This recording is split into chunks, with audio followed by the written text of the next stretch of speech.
kecamatan atau kampung, karena kan SK-nya masing-masing desa nih, seperti itu. Ya. Sebagai LKD dan 6 standar pelayanan minimal yang akan disampaikan oleh Bapak Andi Iskandar Riza SE. Jabatan beliau sebagai Kepala Bidang Pemberdayaan Ekonomi dan Sosial Budaya Masyarakat Dinas Pemberdayaan Masyarakat dan Kampung. Tahun 2024 ini banyak yang direvisi. Jadi saya coba masuk di urusan pemerintah dulu, yaitu pertahanan, keamanan, agama, politik luar negeri, dan moneter dan fiskal. Itu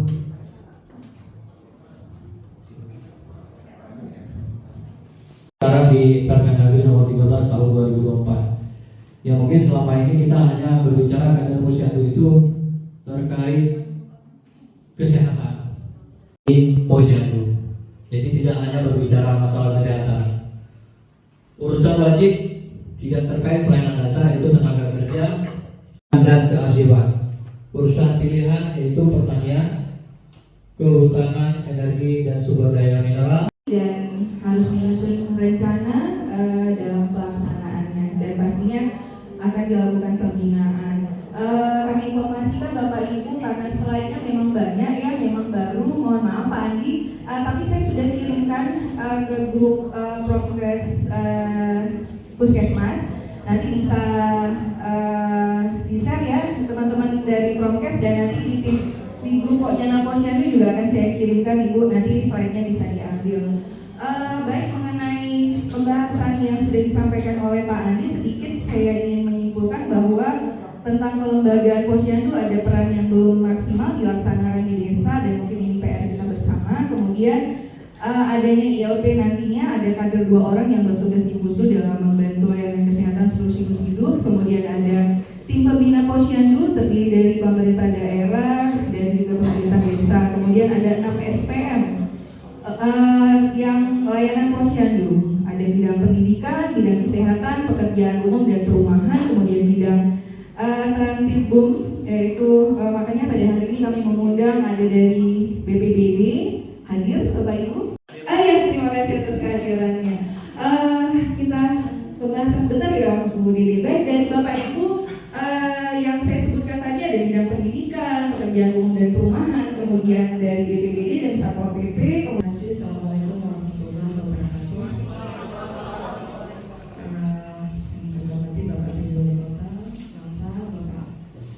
Dinas Kesehatan serta jajaran dan seluruh Bapak Ibu kegiatan KOR untuk Pokjana Posyandu terkait dengan Permendagri nomor 13 tahun 2024 tentang posyandu. Di sana disebutkan bahwa adanya perbedaan untuk posyandu, bahwa posyandu itu nantinya akan menjadi PP seperti sebagaimana BPPKK dan yang lainnya. Dan mengingat di Permendagri ini bahwa tugas dan fungsi dari posyandu juga ini sangat banyak, ya, ada 6 bidang nantinya di DP posyandu, dan kami ini khususnya kesehatan di pasal 3 ayat 2-nya. Yang paling banyak ini tugas posyandu di bidang kesehatan, ada 6 juga. Nah, mengingat juga integrasi layanan primer dari kegiatan posyandu, bahwa tujuan dari KMK 2015 tahun 2023 tentang integrasi layanan primer bahwa adalah meningkatkan akses pelayanan masyarakat, terutama di bidang kesehatan. Maka keluarlah Permendagri nomor 13 ini, karena pada saat pertemuan di Jakarta yang kami ikuti, bahwa 3 kementerian, Kemenkes, Kemendagri dan juga Kemendes ini sudah sepakat tentang transformasi layanan primer untuk mendekatkan akses layanan ke masyarakat. Nah, yang menjadi pertanyaan kami adalah jika nanti sudah terbentuk PP Posyandu, ini ada pengurus dan juga kader di sana. Kemudian untuk tugas dari posyandu sendiri, tugas di bidang kesehatan di ayat 2-nya ini termasuk ke dalam penjangkauan akses pelayanan imunisasi, vitamin A, kemudian ada pelayanan kesehatan minimal yaitu pengobatan hipertensi dan sebagainya. Apakah di pengurus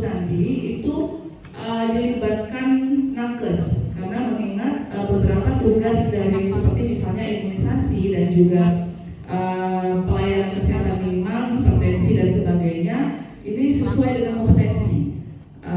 Itu pertanyaannya, maka nanti di pengurus tersebut ada keterlibatan nakes atau hanya kader sesuai dengan bidang-bidangnya. Nah, karena ini pasti menunggu turunan dari Permendagri, apakah itu Pergub maupun Perwal. Terima kasih. Assalamualaikum warahmatullahi wabarakatuh. Baik, terima kasih kepada Ibu Kapus. Terkait pertanyaan yang Ibu sampaikan kepada saya terkait apakah dilibatkan tim nakes atau tidak, memang di dalam Permendagri ini kalau kita pahami isinya itu Bu, terkait pembagian tupoksi sesuai dengan wilayah masing-masing OPD. Jadi kalau yang saya pahami di Dinas DPR ini kepada OPD terkait untuk melakukan pembinaan kepada kader-kader yang ada di 3 desa dalam pelaksanaan kegiatan 6 SPM ini Bu. Jadi kalau dibilang dilibatkan nakes pasti terlibat Bu, karena memang ini semuanya terlibat. Jadi kalau kita ambil pemahaman terkait mulai dari jenjang pembinaan itu semua terlibat Bu, karena memang yang tertinggi TP-nya itu dari Kemendagri. Baik, terima kasih. Sedikit kami sampaikan, Permendagri ini secara sosialisasi kami tingkat kota Langsa itu dengan seluruh kabupaten kota itu di awal November kemarin. Ya. Memang dari sepanjang begitu terbit Permendagri ini dari Agustus di 23 Agustus, bulan September Oktober sudah mulai di-share ke seluruh kabupaten kita, kabupaten kota, yang disosialisasikan oleh terlibat Kemendes, Kemendagri, Kementerian Kesehatan itu di awal November kemarin. Terkait dengan 6 SPM berdasarkan Permendagri 13/2024. Ya, di situ kan tadi kalau tidak salah di SPM sosial ya Pak Andi ya. Ada di situ ada terkait gender. Ya kan. Yang ingin saya tanyakan, maksudnya ini kan kami di pemberdayaan perempuan kan itu ada program gender di situ. Ya kan, maksudnya bagaimana caranya, mungkin ada juklaknya seperti apa, maksudnya untuk dinas bisa dapat menerapkan mungkin voksi di dalam kegiatan posyandu ini.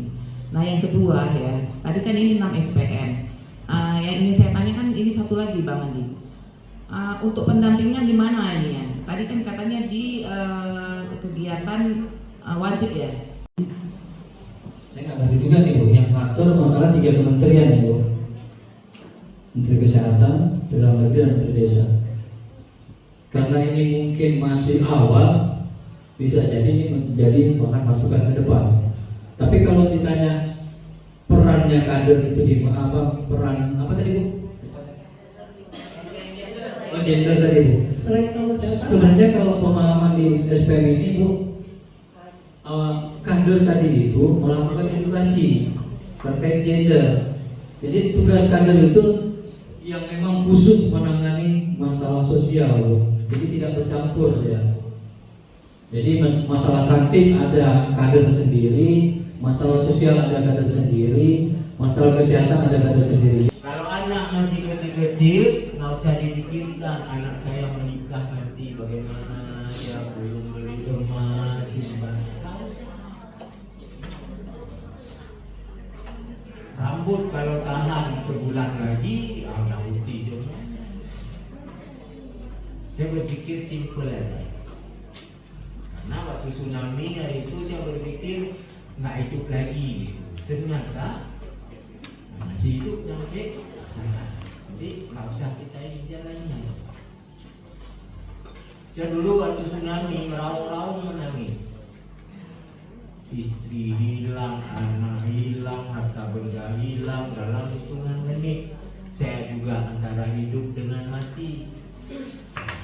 Yang selamat bisa melarikan diri, ada yang besoknya meninggal, ada yang seminggu kemudian meninggal, ada yang sebulan kemudian meninggal, ada yang setahun kemudian meninggal. Saya yang hari itu hampir meninggal, ternyata sampai hari ini juga belum meninggal. Nah, itu artinya semua kita sudah ada perjanjian dengan Allah. Dari mana sampai kemana, berapa umur, semua sudah ada MOU. Begitu juga dengan pilkada kita kemarin serentak seluruh Indonesia. Berbagai macam cara kita lakukan. Boleh-boleh saja ikhtiaru wajib. Tapi sesungguhnya pemenangnya untuk periode kali ini sudah ditentukan.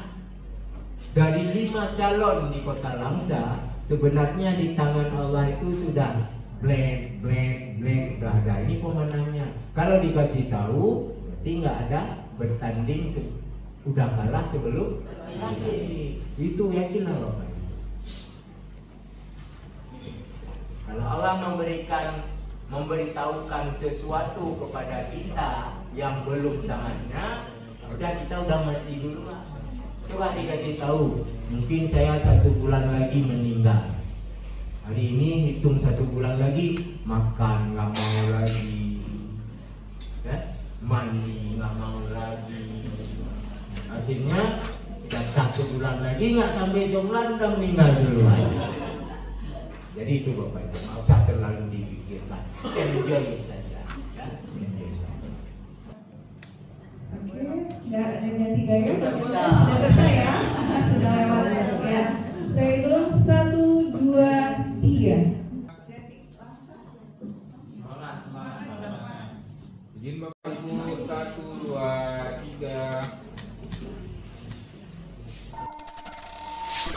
3.